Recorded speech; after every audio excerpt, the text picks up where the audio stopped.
దుర్మార్గంగా అబండాలు సృష్టిస్తూ కనీసం బాధితుడు అయినటువంటి నేను పలాని వాళ్ళు కారణం చెప్పకముందే వైఎస్ఆర్ కాంగ్రెస్ పార్టీ మీడియా గుమ్మడికాయల దొంగ ఎవరంటే భుజాలు దౌడుకున్నట్టు మీరెందుకయ్యా భుజాలు దౌడుకుంటున్నారు? ఆ వీడియో అబద్ధమా?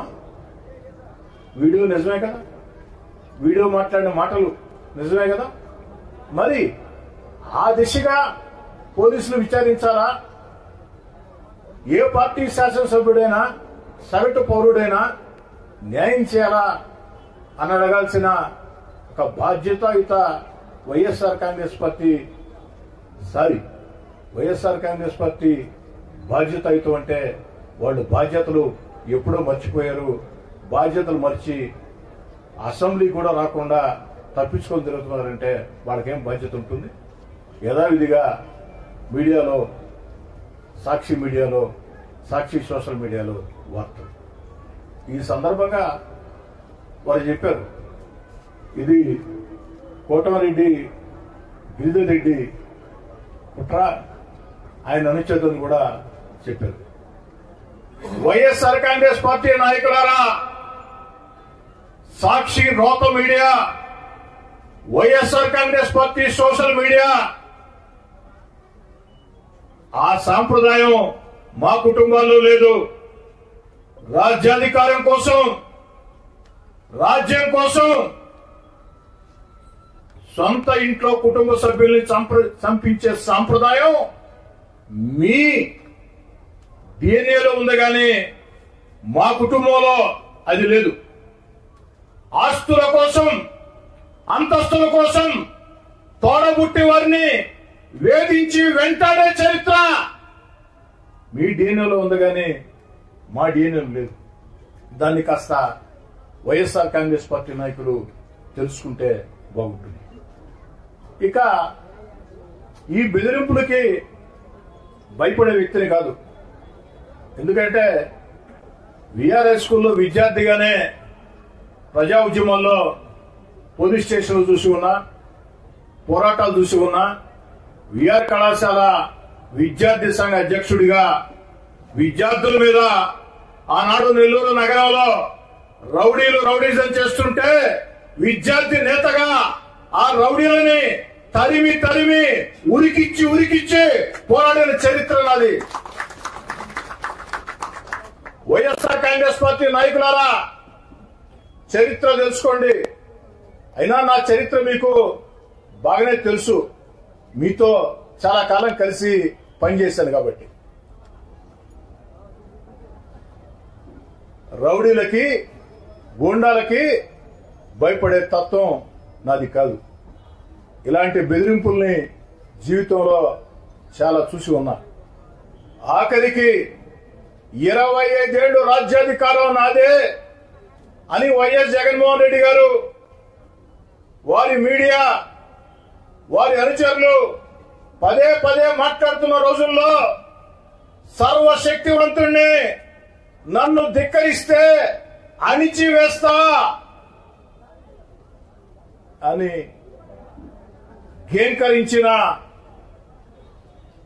హూంకరించిన వైఎస్ జగన్మోహన్ రెడ్డి గారిని 16 నెలల ముందే జగన్ గారు అధికారంలో ఉన్న వేళ 16 నెలల ముందే జగన్ గారిని ధిక్కరించి వీధుల్లోకి వచ్చి మీతో పోరాటం చేసినటువంటి చరిత్ర ఉన్నది. ఆనాడు కూడా చాలా బెదిరింపులు చేశారు. నన్నే కాదు, నా కుటుంబ సభ్యుల్ని బెదిరించారు. వాడెవడో ఒకడు నన్ను మా తమ్ముడిని బండి కట్టేసుకొని పోతాం, లేపేస్తా ఉన్నారు. వైఎస్ఆర్ కాంగ్రెస్ పార్టీ సోషల్ మీడియాలో రకరకాల ప్రచారాలు చేశారు. ఆ యొక్క బెదిరింపులకే భయపడిన వ్యక్తులని, జీవితంలో మేము తప్పు చేయం, ఎవరికి భయపడం, తప్పు చేయనప్పుడు ఎవరికి భయపడాల్సిన అవసరం లేదు.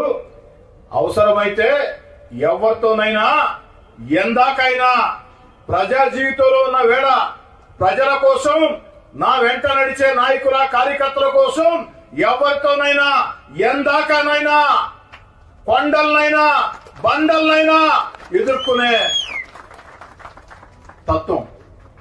దాన్ని వైఎస్ఆర్ కాంగ్రెస్ పార్టీ నేతలు, వైఎస్ఆర్ కాంగ్రెస్ పార్టీ అధినేత వైఎస్ జగన్ గారి దగ్గర నుంచి వైఎస్ఆర్ కాంగ్రెస్ పార్టీ నేతలు, YSR Congress party media, YSR Congress party social media గుర్తుంచుకుంటే మంచిది.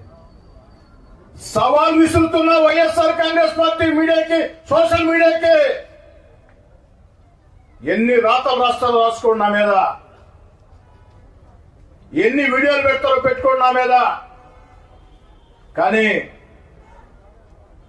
ప్రజా ఉద్యమాలతో బండవారిన గుండె నాది.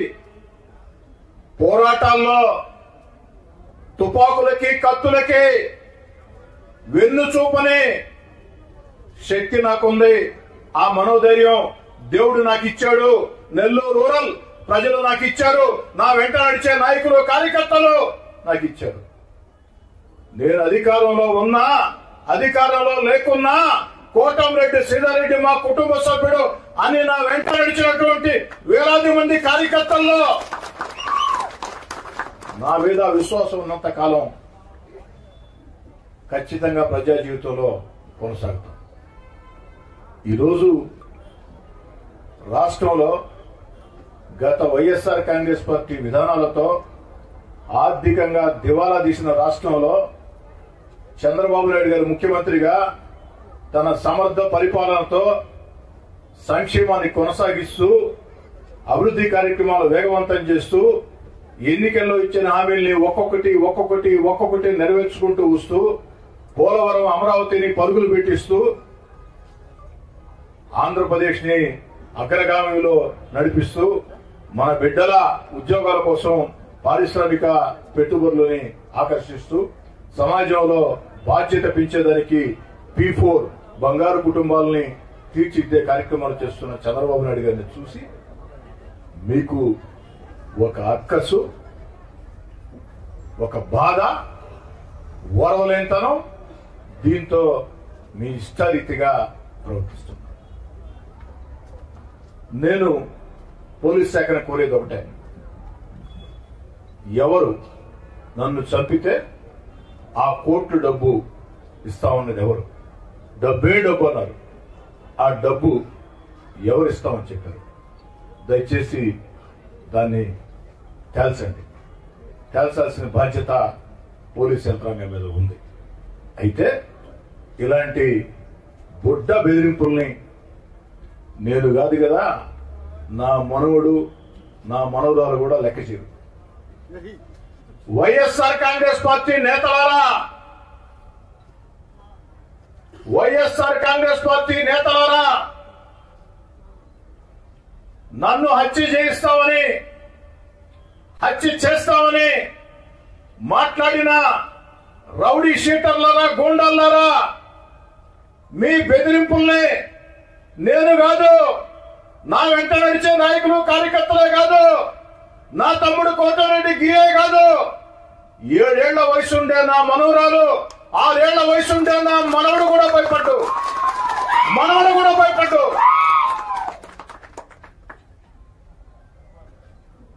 ఎవరు జీవితకాలం బతకరు అంటే భూమి ఉన్నంతకాలం ప్రతి మనిషికి ఏదో ఒక రోజు మరణం వస్తుంది. కానీ భయపడుతూ బతికి అలవాటు మా దగ్గర లేదు. నా దగ్గరే కాదు, నా వెంట నడిచే నాయకుల, కార్యకర్తల వద్ద కూడా భయం అన్న పదం మాకు తెలీదు. భయం అన్న పదం మాకు తెలీదు.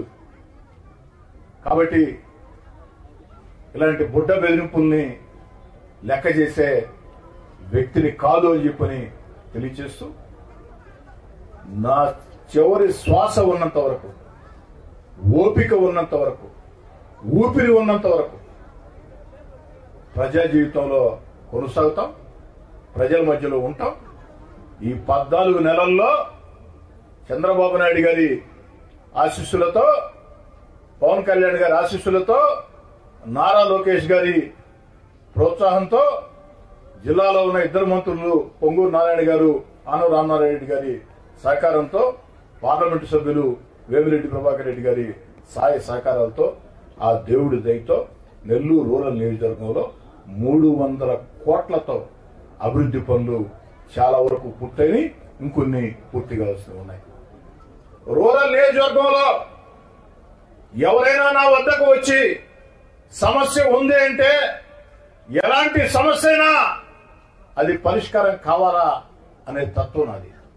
ఎవరు ఫోన్ చేసినా ఏ సమయంలో ఫోన్ చేసినా ఫోన్ ఎత్తి సమాధానం చెప్పి ఆ బాధల్లో కష్టాల్లో ఉన్న వ్యక్తులకి వెంట నడిచే తత్వం నాది. కాబట్టి నెల్లూరు రూరల్ నియోజకవర్గంలో మరింత ఉత్సాహంతో ఈ అభివృద్ధి పనులు ముందుకు సాగిస్తాం. చంద్రబాబు నాయుడు గారు పెట్టిన సంక్షేమ పథకాలు అరువులకు అందిస్తాం. కష్టం నష్టం అని ఏ ఒక్కరు వచ్చినా అండగా నిలబడతాం.